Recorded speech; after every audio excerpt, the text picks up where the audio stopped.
Hey guys, it's your buddy Rome. In this video, we're going to take a look at a new product that was sent out by VIFLY.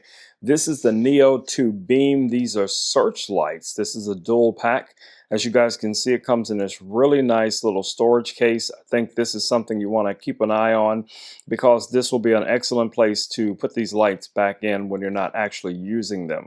Now, inside of this little case, you're going to find your instruction manual.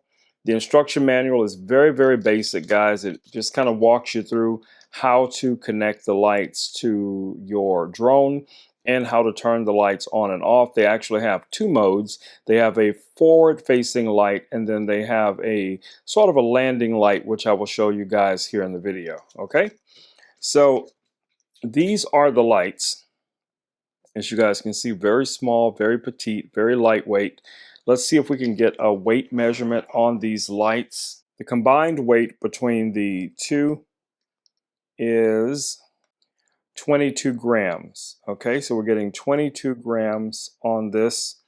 And then obviously our drone with the halo lights on it is reading 202 grams. Okay, so we're getting pretty close to that, magic number, but this is still light enough to fly without having to concern yourself with registering your drone. All right, so now we know what the weight is of these lights. Let me show you guys how to install them. So on the back of each light, it has a marking. One is left, one is right. So you're going to set those up accordingly. So the lights are going to be facing in this orientation, as you see here. So the way these work, they basically just clip in.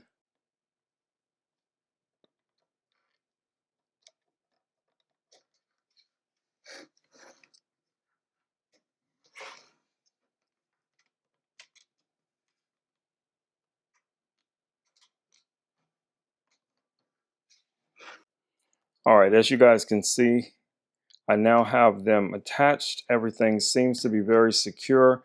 Those are going to clip right underneath here. They fit right through the frame of the upper protective propeller protectors. I want you guys to be able to see in there pretty close, right up in there. That's how they lock in place. So even if we take these halo lights off, you'll still be able to see. Let me show you here. Pop that off. What that looks like coming through right there. And that's just attached to this upper propeller protection, okay? So then, of course, we can still put the halo lights back on. They're just going to clip right over like so.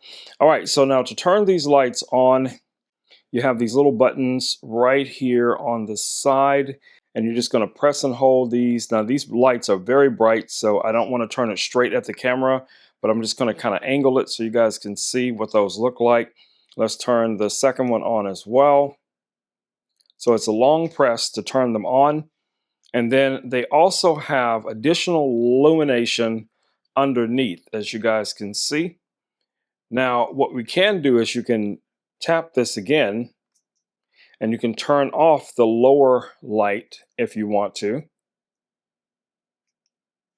So now we could turn those bottom lights off and just have the front-facing lights. I like having both of them on, so we're going to turn that back on both sides. So now we have our lower illumination and we have our front-facing light as well. All right. There we go. So you have the option of turning the bottom lights on by themselves.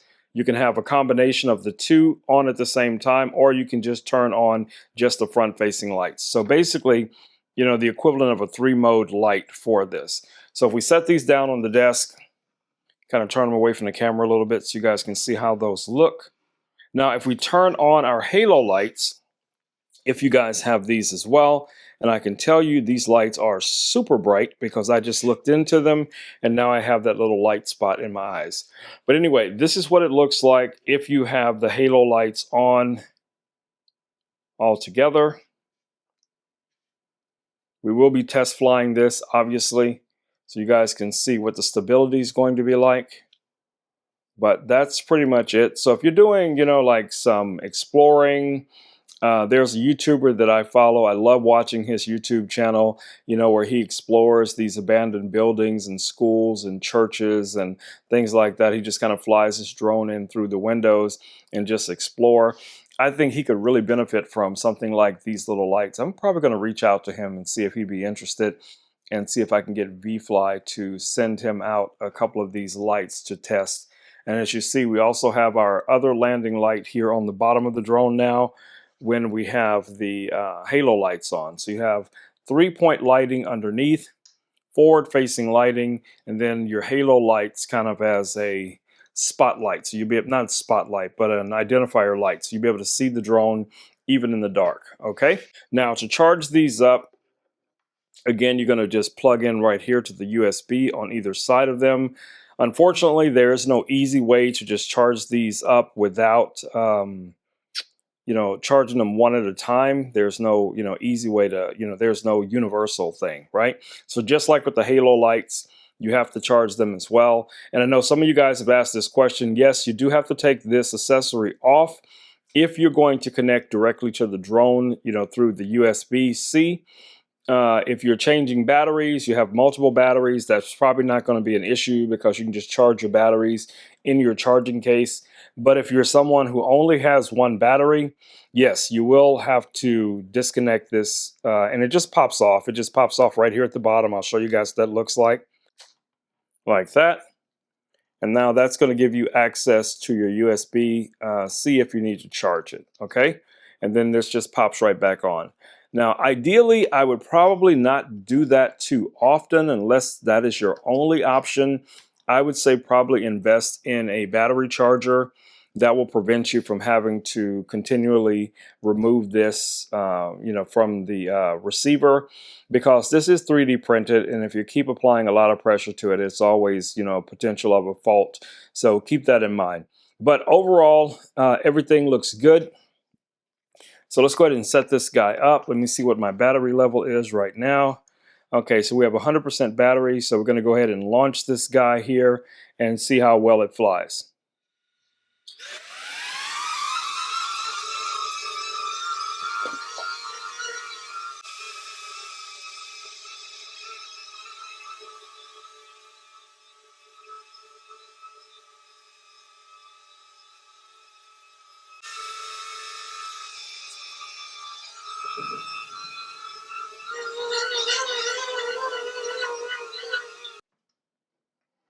All right, guys, so that's our first test for flying the drone with all the additional accessories attached to it. So in a nutshell, I think these lights can be very practical for night flights, for indoor flights, low light flights, things like that. So yeah, that's a win. And easy to attach. They're on there, they feel pretty sturdy. And as I showed you guys earlier, they clip right through, so they just become like a part of the frame.